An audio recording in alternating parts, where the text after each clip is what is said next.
अस्सलाम वालेकुम दोस्तों। आज हम बात करने वाले हैं एक ऐसे टॉपिक पर जिसके बारे में अक्सर औरतें खुलकर बात नहीं करती। वाइट डिस्चार्ज, जिसे मेडिकल लैंग्वेज में यूकोरिया कहा जाता है। ये एक कॉमन प्रॉब्लम है, लेकिन इसके बारे में सही नॉलेज ना होने की वजह से लोग या तो बिना वजह परेशान हो जाते हैं या फिर सीरियस कंडीशन को भी इग्नोर कर देते हैं। एक इम्पॉर्टेंट बात, कुछ लड़कियां नॉर्मल डिस्चार्ज को बीमारी समझकर परेशान होती हैं और कुछ लड़कियां सीवियर डिस्चार्ज को भी इग्नोर कर देती हैं, जबकि दोनों सिचुएशंस में सही समझ बहुत ज़रूरी है। वाइट डिस्चार्ज क्या होता है? वाइट डिस्चार्ज यानी वजाइना से सफ़ेद, पीला या कभी-कभी ट्रांसपेरेंट फ्लूइड का निकालना। ये डिस्चार्ज एक्चुअली बॉडी का नेचुरल डिफेंस सिस्टम है। वजाइना अपने आप को क्लीन और इन्फेक्शन फ्री रखने के लिए म्यूकस प्रोड्यूस करती है। नॉब्लेनेंसी के दौरान, सेक्सुअल अराउजल के टाइम, हार्मोनल चेंजेस के दौरान। ओव्यूलेशन के वक्त डिस्चार्ज स्ट्रेची, ट्रांसपेरेंट और एग वाइट जैसा होता है, जो बिल्कुल नॉर्मल है। कितनी औरतें इससे सफ़र करती हैं? रिसर्च के हिसाब से लगभग 70 से 75% औरतें अपनी लाइफ में कभी न कभी वाइट डिस्चार्ज का एक्सपीरियंस करती हैं। इंडिया जैसे कंट्रीज में हाइजीन और अवेयरनेस की कमी की वजह से ये प्रॉब्लम और भी कॉमन है। बहुत सी औरतें इससे नॉर्मल समझकर इग्नोर कर देती हैं, जबकि कुछ लोग बिना वजह डर जाते हैं। सीवियर होने पर क्या होता है? नॉर्मल कंडीशन में वजाइना का पीएच एसिडिक होता है, जो हार्मफुल बैक्टीरिया को ग्रो होने से रोकता है। जब इम्बैलेंस होता है, हार्मोनल चेंज या इन्फेक्शन की वजह से वजाइनल लाइनिंग इन्फ्लेम्ड हो जाती है। गुड बैक्टीरिया, लैक्टोबैसिलस कम हो जाते हैं। हार्मफुल बैक्टीरिया या फंगस ग्रो करने लगते हैं।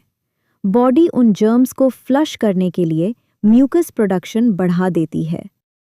Result: excess discharge, itching, burning, bad smell.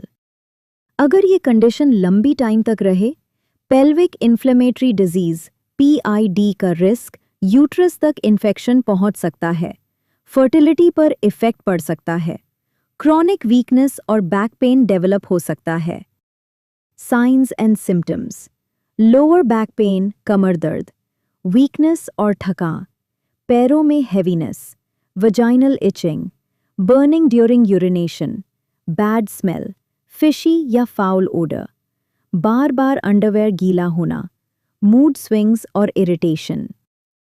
Types of white discharge: normal discharge, clear या milky white, no smell, no etching.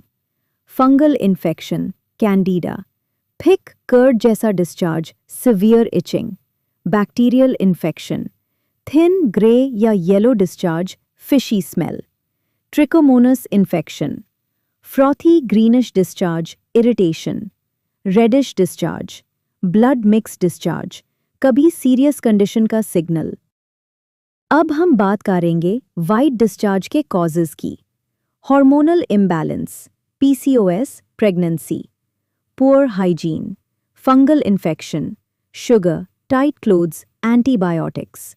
Bacterial imbalance, unprotected sex, STIs, weak immunity, stress and unhealthy lifestyle. Contraceptive pills, ये सब white discharge की वजह है। आयुर्वेदा में white discharge को श्वेत प्रद्र कहा जाता है। इसका रूट कॉज सिर्फ इन्फेक्शन नहीं, बल्कि बॉडी के इंटरनल धातु इम्बैलेंस से होता है। सबसे इंपॉर्टेंट कॉन्सेप्ट है रस धातु और रक्त धातु। पहला, रस धातु। रस धातु वो धातु है जो हमारे खाने से बनता है और पूरी बॉडी को न्यूट्रिशन देता है। जब रस धातु वीक हो जाता है, बॉडी में एक्सेस फ्लूइड बनने लगता है। ये फ्लूइड स्टिकी और हेवी होता है। यही एक्स्ट्रा फ्लूइड डिस्चार्ज के रूप में बाहर निकलता है। दूसरा, रक्त धातु, ब्लड टिश्यू। रक्त धातु बॉडी की हीट और वाइटैलिटी को कंट्रोल करता है। जब रक्त धातु डिस्टर्ब होता है, इन्फ्लेमेशन बढ़ता है, वैजिनल लाइनिंग सेंसिटिव हो जाती है, बर्निंग, इचिंग और इन्फेक्शन का रिस्क बढ़ता है। कफ और वात इम्बैलेंस का रोल। कफ excess thick white discharge create करता है।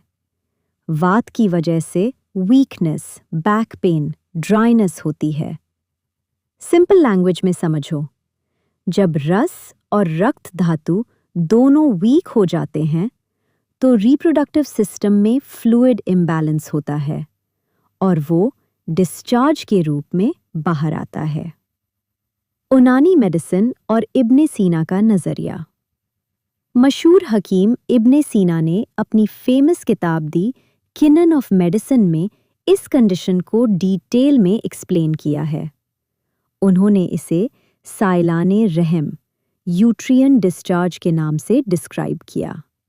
इब्ने सीना के मुताबिक ये प्रॉब्लम यूट्रस की वीकनेस की वजह से होती है।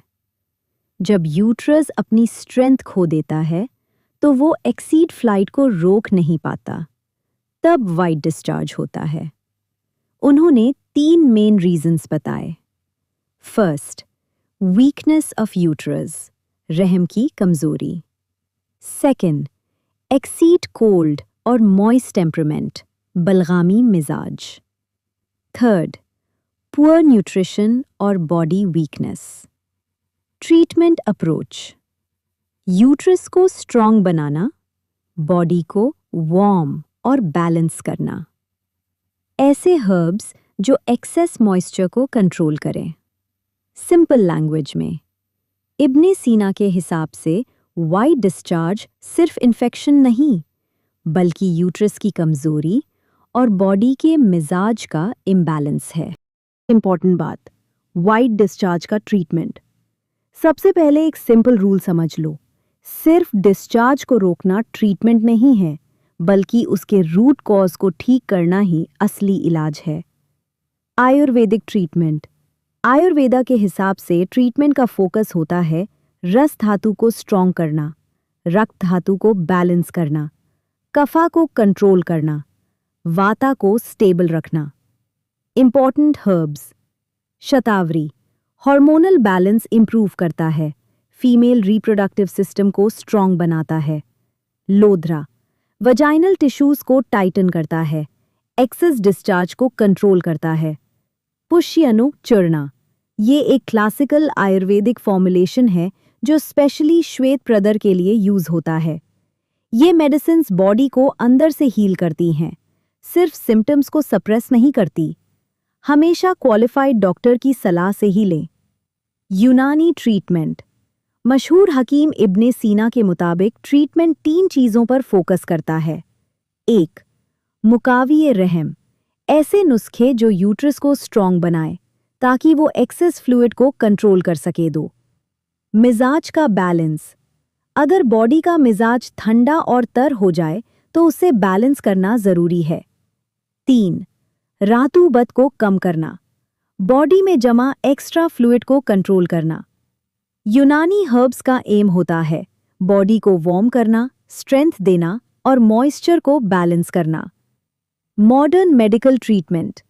एंटी फंगल मेडिसिन्स, एंटीबायोटिक्स, इसके साथ कुछ ब्लड टेस्ट भी करवा लेना चाहिए, जैसे vaginal swab, urine test, CBC test. Doctor proper diagnosis के बाद ही ट्रीटमेंट देते हैं। हाइजीन और daily care. Cotton underwear use करें, टाइट और सिंथेटिक कपड़े अवॉइड करें, प्राइवेट एरिया को ड्राई रखें, पीरियड्स हाइजीन मेंटेन करें, पेंट्री लाइनर का यूज करें, डब्ल्यू वॉश सोप का कोई भी फ्रेग्रेंस वाले प्रोडक्ट यूज न करें, इससे इन्फेक्शन बढ़ जाता है। Vaginal care. त्रिफला नीम वाटर से वजाइना वॉश कीजिए, दिन में सिर्फ 1 बार। फिटकारी का हल्का यूज कभी कभी किया जा सकता है। यूरिन के बाद वजाइना को नॉर्मल पानी से वॉश करें। अब जितने बार भी यूरिन करें उतने बार नॉर्मल वाटर का यूज करें। एक्सेस केमिकल प्रोडक्ट्स अवॉइड करें। डाइट और लाइफस्टाइल सपोर्ट। बॉडी को हाइड्रेट रखें, खूब पानी पिए। दही गुड बैक्टीरिया को सपोर्ट करता है, इसलिए अपने खाने में दही शामिल कीजिए। शुगर और जंक फूड कम करना, ये बॉडी के सबसे बड़े दुश्मन है। इन्हें जितना हो सके अवॉइड करें। होम रेमेडी में आपको होम रेमेडी बताऊंगी जो आपके डिस्चार्ज को कम करने में बहुत मदद करेगी। अपने गोंद खातिर मिश्री और इलायची लेना है। सबकी क्वांटिटी सेम रखें। इसका पाउडर बनाकर रख लें। सुबह शाम 1 चम्मच दूध के साथ लीजिए। कुछ ही दिन में आपको फर्क महसूस होने लगेगा। इसको लाजमी ट्राई कीजिए। अगर आपने इससे कंटिन्यू 3 महीने तक किया, आपका पुराने से पुराना डिस्चार्ज खत्म हो जाएगा और दोबारा नहीं होगा। इससे बैक पेन, जॉइंट्स पेन में भी बहुत आराम मिलता है। जिसको एक्सेसिव ब्लीडिंग होती हो, वो भी इसको ले सकते हैं। कब डॉक्टर के पास जाना जरूरी है? अब सबसे इंपॉर्टेंट वार्निंग सेक्शन, इससे कभी स्किप मत करना। अगर आपको बहुत ज़्यादा डिस्चार्ज हो रहा हो, स्ट्रॉन्ग या फोल स्मेल आ रही हो, सिवियर इचिंग या बर्निंग हो, ब्लड मिक्स्ड डिस्चार्ज हो, यूरिनेशन या इंटरकोर्स के टाइम पेन हो, तो तुरंत डॉक्टर से कंसल्ट करें। इंपॉर्टेंट नोट, कभी कभी वाइट डिस्चार्ज सीरियस कंडीशंस का अर्ली साइन भी हो सकता है, इसलिए इग्नोर करना डेंजरस हो सकता है। फाइनल आउटरो, वाइट डिस्चार्ज एक कॉमन कंडीशन है, लेकिन इसमें सबसे ज़रूरी है अवेयरनेस। ना बिना वजह डरना है और ना ही सीरियस सिम्टम्स को इग्नोर करना है। अगर आप अपनी बॉडी को समझ जाते हैं तो आप हाफ प्रॉब्लम वही सॉल्व कर लेते हैं। सही नॉलेज, हाइजीन और ट्रीटमेंट से इसे ईजिली कंट्रोल किया जा सकता है। अगर आपको ये वीडियो हेल्पफुल लगा हो, लाइक करें। इस वीडियो को उन बहनों के साथ शेयर करें जिनको वाइट डिस्चार्ज की प्रॉब्लम है, और चैनल को सब्सक्राइब ज़रूर करें। मैं आपके लिए ऐसे ही इंफॉर्मेटिव वीडियोस लाती रहूंगी। अस्सलाम वालेकुम।